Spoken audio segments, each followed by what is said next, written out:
sirna gadaa keessatti dhaloonni daa'imummaadhaan duudhaa fi safuu hawaasaa keessatti akka guddatu taasifama.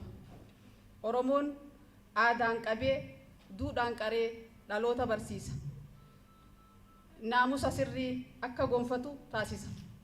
Gocha gaggaarii jajjabeessuudhaan alnaamusummaa balaaleeffata. Barmaatilee akkanaa hawaasa keessatti dhaloota duudhaa fi safuudhaan badhaadhe kunuunsuun guddisa. Mootummaan naannoo Oromiyaa duudhaalee uummata keenyaa sirnoomanii imaammataa fi tarsiimoo mootummaa keessatti hammatamanii akka ittiin jiraannuuf xiyyeeffannoo addaatiin hojjechaa jira.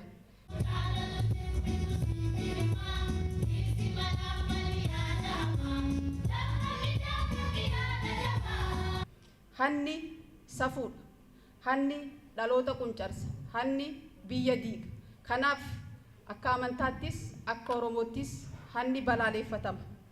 Seera uumaa fi uumamaa keessattis hanni bahee kan waakkatamuuf. Kanaaf